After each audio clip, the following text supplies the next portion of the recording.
नमस्कार। RO ARO 2021 प्रारंभिक परीक्षा के लिए तैयारी हम लोगों की चल रही है। आज दूसरा दिन है और आज हम हिंदी के एक मॉडल पेपर को डिस्कस करेंगे जिसमें 60 क्वेश्चंस जैसे आपके पेपर आएंगे, जो आपका पेपर आएगा प्री परीक्षा में हिंदी का जिसमें 60 क्वेश्चंस रहेंगे, तो उनको सेम उसी पैटर्न पर हम लोग इसको डिस्कस करने वाले हैं। चलिए शुरुआत करते हैं। अस्थावर का विलोम शब्द है, अस्थावर का विलोम जंगम होता है। ऑप्शन डी सही होगा, जंगम। जबकि सचल का विलोम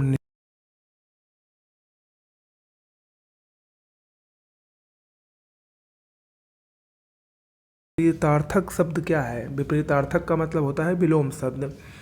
तो ग्रस्त का विपरीत मुक्त होता है। ऑप्शन ए इसमें सही होगा। ओके, अगला है मूक का विलोम शब्द क्या है? मूक का विलोम, मूक मतलब कम बोलने वाला और वाचाल मतलब अधिक बोलने वाला, यानी ऑप्शन बी सही होगा। मूक का विलोम वाचाल होता है। यहाँ पर एक बात और याद रखिएगा आप लोग कि अल्पभाषी, बहुभाषी और मृदुभाषी या कटुभाषी ये सब विलोम शब्द हैं। ओके ओके, अगला है निम्न में से गलत विलोम शब्द युग्म कौन सा है? इसमें देखिए जो गलत विलोम होगा, पहली बात तो पुरस्कार का तिरस्कार बिल्कुल सही है। मूक का वाचाल अभी मैंने आपको बताया। भूत का भविष्य भी सही होता है, बल्कि प्रवेश का नवेश नहीं बल्कि प्रवेश का विलोम निकास होता है। ओके, अगला है संयोग का विलोम शब्द है। संयोग का विलोम वियोग होता है। ऑप्शन बी इसमें सही होगा। अपशकुन का विलोम शब्द क्या होता है? अपशकुन का विलोम शब्द शकुन होता है। ऑप्शन बी इसमें सही होगा। पुष्ट का विलोम शब्द क्या होता है? पुष्ट का विलोम शब्द छीड़ होता है। ऑप्शन ए इसमें सही है। अगला है निम्न में से कौन सा विलोम युग्म त्रुटिपूर्ण है? इनमें से आपको कौन सा विलोम युग्म त्रुटिपूर्ण लग रहा है? तो इसमें सही जवाब होगा ऑप्शन डी, आहार का विलोम विहार नहीं होता है, क्योंकि आहार का जो विलोम होता है शुद्ध विलोम वो निराहार होता है। ओके, बाकी सभी सही हैं। क्षर का अक्षर, समास का व्यास और स्वल्पायु का चिरायु होता है। मौन शब्द का विलोम क्या है? मौन, मौन मतलब शांत रहने वाला। और मुखरता, मुखरता जो होगा इसका सही विलोम शब्द होगा। मौन शब्द का सही विलोम मुखरता होता है। ठीक है, अगला है निर्दय का विलोम शब्द क्या है? निर्दय का विलोम सदय होता है। ऑप्शन डी इसमें सही होगा। निर्दय का विलोम सदय होता है। ओके, तो ये 10 विलोम शब्द हो गए। इसके बाद हम देखते हैं विशेषण। इंद्रिय का विशेषण शब्द है। अगला प्रश्न है इंद्रिय का विशेषण शब्द क्या है? इंद्रिय का विशेषण ऐन्द्रिक होता है। ऑप्शन डी इसमें सही होगा। अगला है भोले बालक ने क्रूर डाकू के कठोर हृदय में कोमल भावना जगा दी। ये एक वाक्य दिया गया है। इसमें आपको बताना है कितने विशेष्य हैं। विशेष्य यानी संज्ञा होता है। तो इसमें कुल 4 विशेष्य हैं। कौन कौन से विशेष्य इसमें 4 हैं? देखिए इस वाक्य में बालक, डाकू, हृदय और भावना, ये 4 विशेष्य शब्द हैं। ओके, तो इसमें ऑप्शन ए सही होगा। अगला है तीसरा शब्द में कौन सा विशेषण है? तीसरा शब्द में क्रमवाचक विशेषण है। ऑप्शन डी इसमें सही होगा। जैसे पहला है, दूसरा है, तीसरा है, चौथा है, पांचवा है, ये सब क्रमवाचक विशेषण के उदाहरण हैं।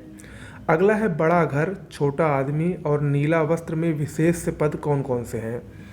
बड़ा घर, छोटा आदमी और नीला वस्त्र में विशेष्य घर, आदमी और वस्त्र है, यानी ऑप्शन सी सही होगा। घर, आदमी और वस्त्र। ओके, अगला है तुम कहाँ पढ़ते हो। इसमें किस कोटि का विशेषण प्रयुक्त हुआ है? तुम कहाँ पढ़ते हो, इसमें प्रश्नवाचक विशेषण है। बहुत ही आसान सा प्रश्न है। इसमें देखिए प्रश्न ही हो रहा है। अगला है इनमें से संख्या,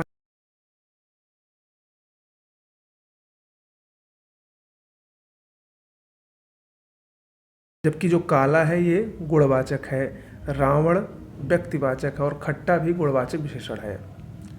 अगला है यह गाय अधिक दूध देती है। उक्त वाक्य में अधिक विशेषण किसकी विशेषता बतला रहा है? बहुत ही अच्छा प्रश्न है। इसमें अधिक जो विशेषण है वो दूध की विशेषता बता रहा है। ऑप्शन बी इसमें बिल्कुल सही होगा। ओके, अगला है निम्न में से विशेष्य पद कौन सा है?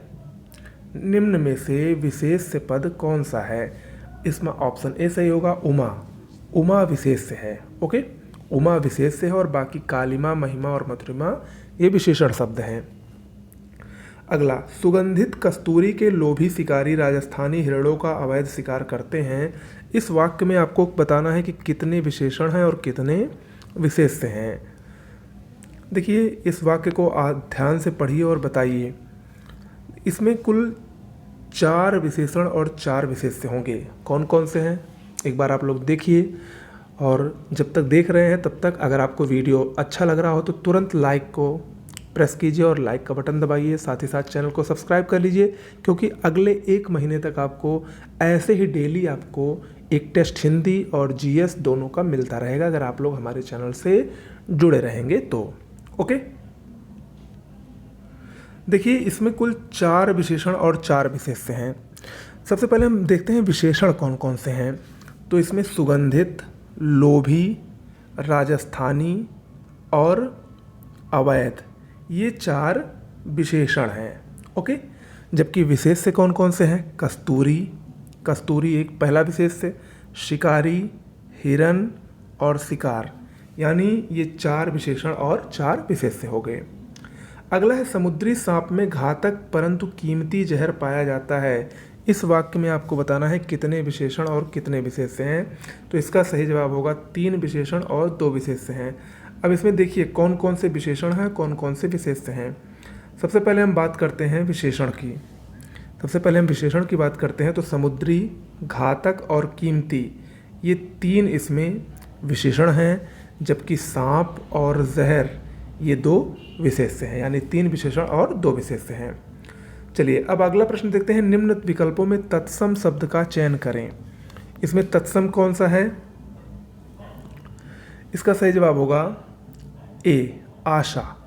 आशा एक तत्सम शब्द है, इसका तद्भव आश होता है। ठीक है, जबकि ईख तद्भव है, ईख का तत्सम इक्षु होता है। मार्ग का मार्ग होता है तत्सम, और कड़ाह का कटाह होता है। ओके, अगला प्रश्न है निम्न विकल्पों में तत्सम शब्द का चयन करें। बड़ा, वकरा, ये तो आसान सा प्रश्न है। ऑप्शन डी इसमें तत्सम होगा वत्स। वत्स, ठीक है, वत्स बछड़ा का तत्सम होता है। ओके, अगला प्रश्न है निम्न विकल्पों में तत्सम शब्द का चयन करें। इनमें आपको बताना है कि तत्सम शब्द कौन सा है। कमल, कमल एक तत्सम शब्द है, इसका तद्भव कमल होता है, कमल। ठीक है, तो ऑप्शन डी इसमें सही होगा। अगला है निम्न विकल्पों में तत्सम शब्द का चयन करें। 4 विकल्प दिए गए हैं, इसमें आपको बताना है कि तत्सम शब्द कौन सा है। तो इसका सही जवाब होगा ऑप्शन ए, स्वप्न। स्वप्न तत्सम शब्द है, स्वप्न तत्सम शब्द है। स्वप्न का तद्भव सपना होता है। ठीक है, बाकी सभी इसमें तद्भव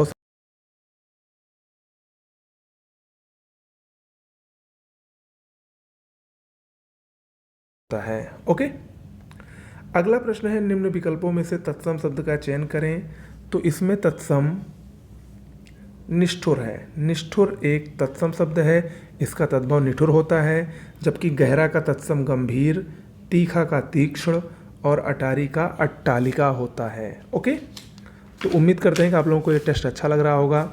अगला प्रश्न है एकल शब्द का तद्भव क्या है। एकल, देखिए एकल एक तत्सम शब्द है, इसका तद्भव अकेला होता है। ऑप्शन सी सही होगा। करपट शब्द का तद्भव क्या होता है? अक्सर कंफ्यूज करने वाला यह प्रश्न है। करपट का तद्भव करपट का तद्भव कपड़ा होता है। ऑप्शन सी इसमें सही होगा। कैवर्त शब्द का तद्भव रूप है। कैवर्त माने केवट होता है। ऑप्शन बी है। गीध शब्द का तद्भव रूप क्या होता है? गीध शब्द का तद्भव रूप गीध या गिद्ध होता है। ऑप्शन डी इसमें सही होगा। अगला, तिक्त शब्द का तद्भव शब्द क्या होता है? तिक्त का मतलब होता है तीता। ऑप्शन ए इसमें सही होगा। तिक्त का तद्भव तीता होता है। ओके, अगला है निम्न में कौन निश्चल का अर्थ नहीं है? निश्चल यानी जो अपने स्थान से हिल ना सके उसको निश्चल कहते हैं। ऑप्शन ए इसमें सही होगा। इसमें ऑप्शन डी होगा, ठीक है, इसमें ऑप्शन डी होगा, क्योंकि इसमें पूछा है कि कौन सा निश्चल का अर्थ नहीं है, तो ऑप्शन डी होगा। ओके। जानने की इच्छा रखने वाले को जिज्ञासु कहा जाता है, ऑप्शन बी इसमें सही है, ठीक है। देखिए इसमें कंफ्यूज होने वाली बात यह है कि एक ही जैसे दो शब्द होते हैं, जैसे जानने की इच्छा अगर आए तो उसको जिज्ञासा कहेंगे, और जानने की इच्छा रखने वाले को जिज्ञासु कहेंगे। ओके। उसी तरह जीने की प्रबल इच्छा जिजीविषा कहलाती है। ओके, चलिए आगे देखते हैं। स्वयंभू शब्द का अर्थ क्या होता है? स्वयंभू यानी जो स्वयं से उत्पन्न हुआ हो, जो स्वयं से उत्पन्न हुआ हो, स्वतः उत्पन्न, ऑप्शन बी इसमें सही होगा। अगला, जिसकी आशा ना की गई हो, इस वाक्यांश के लिए एक शब्द क्या है? अप्रत्याशित। ओके, ऑप्शन डी इसमें सही होगा, अप्रत्याशित। अगला, उपकृत शब्द के लिए सही वाक्यांश क्या है? जिस पर उपकार किया गया हो, ऑप्शन डी सही होगा, जिस पर उपकार किया गया हो। अगला है, युगों से चले आने वाले के लिए एक शब्द क्या होगा? युगों से चले आने के लिए एक शब्द होगा सनातन, ऑप्शन डी इसमें सही होगा। अगला, जिसे बुढ़ापा ना आए, जिसे बुढ़ापा ना आए उसके लिए एक शब्द अजर होता है, ऑप्शन सी इसमें सही होगा।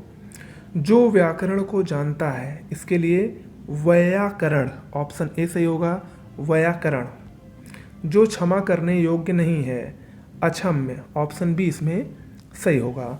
अगला है, पश्चिम और उत्तर दिशाओं के मध्यस्थ कोण को क्या कहते हैं? पश्चिम और उत्तर दिशा के मध्यस्थ कोण को वायव्य कोण कहते हैं, ऑप्शन सी इसमें सही होगा। देखिए चारों दिशाओं से संबंधित जो क्वेश्चन है वो अक्सर पूछे जाते हैं, इसको ध्यान लिख दीजिए और लिख लीजिए। पश्चिम और उत्तर दिशा के बीच का जो कोण है वो वायव्य कोण कहलाता है।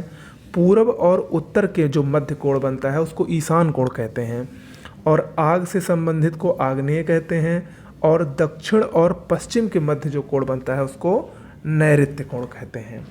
ओके,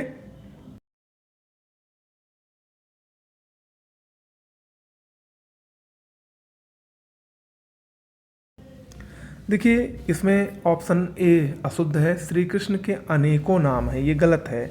ये व्याकरण की दृष्टि से इसका शुद्ध रूप होगा श्री कृष्ण के अनेक नाम हैं। ओके, बाकी तीनों सही हैं। अगला, निम्न में से कौन सा वाक्य शुद्ध वाक्य है? इन चारों वाक्यों में से कौन सा वाक्य शुद्ध है? तो ऑप्शन सी देखिए आप लोग, मैं सारी रात जागता रहा, ये वाक्य यहाँ पर बिल्कुल शुद्ध है। ओके, क्योंकि रात और भर ये जहाँ पर रहेगा वो दोनों गलत होगा। ओके, अगला है, निम्न में से कौन सा वाक्य शुद्ध है?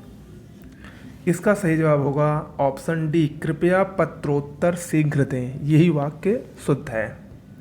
अगला है, महान व्यक्तियों में भौतिक वस्तुओं के प्रति ... पाई जाती है, वाक्य में रिक्त स्थान की पूर्ति के लिए उपयुक्त शब्द चुनिए कि रिक्त स्थान में क्या आएगा। तो इसका सही जवाब होगा ऑप्शन ए, निर्लिप्तता, ये शुद्ध है व्याकरण की दृष्टि से। अगला, निम्न वाक्यों में से कौन सा एक वाक्य शुद्ध है? तो इसमें जो सही वाक्य है वो होगा ऑप्शन ए, उसने मिष्टान खरीदा, ये बिल्कुल सही है। ओके, और सभी अशुद्ध हैं। जैसे भोजन बहुत गरिष्ठ था, तो यहाँ पर गरिष्ठ की जगह पहली बात गरिष्ठ ही गलत लिखा है, गरिष्ठ होना चाहिए, और उसका शुद्ध होगा भोजन बहुत गरिष्ठ है। आप तो अंतर ध्यान हो गए, यहाँ पर अंतर ध्यान भी गलत लिखा है, ठीक है। अगला, निम्न में से शुद्ध वाक्य का चयन कीजिए, ये भी कई बार प्रश्न शायद पूछा गया है। इसमें सही होगा उसके प्राण निकल गए, ऑप्शन ए इसमें सही है। अगला, निम्नलिखित प्रश्नों में रेखांकित शब्दों को दिए गए विकल्पों में से शुद्ध शब्द चुनिए, यानी जो रेखांकित है वो अशुद्ध दिया गया है, इसको आपको शुद्ध चुनना है। पहला है, अनुशासन के अभाव में विद्यार्थियों में उच्च श्रृंखलता आती है, तो ये गलत लिखा गया है। इसका सही शब्द क्या होगा?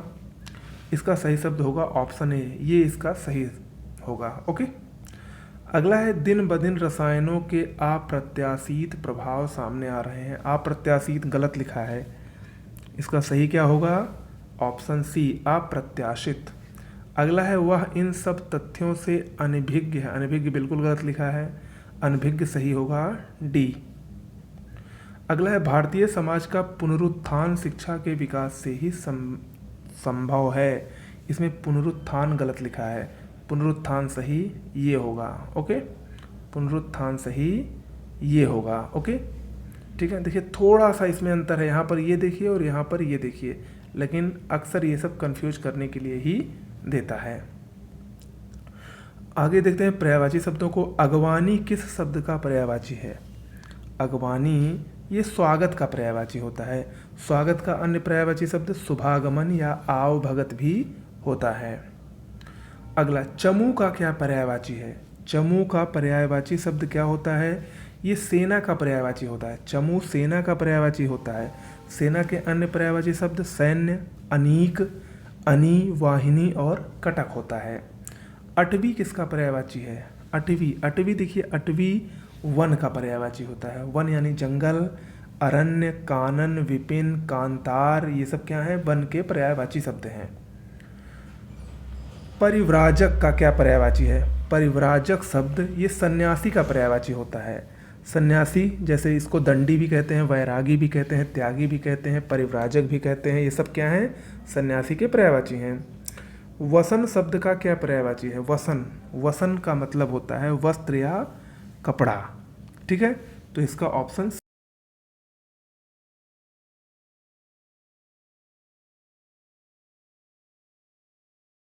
अमर होता है, भांवरा। ओके, ऑप्शन डी इसमें बिल्कुल सही है। अगला, चपला शब्द का निम्न में से कौन पर्यायवाची नहीं है? चपला शब्द का पर्यायवाची शब्द निम्न में से कौन नहीं है? तो इसका सही जवाब होगा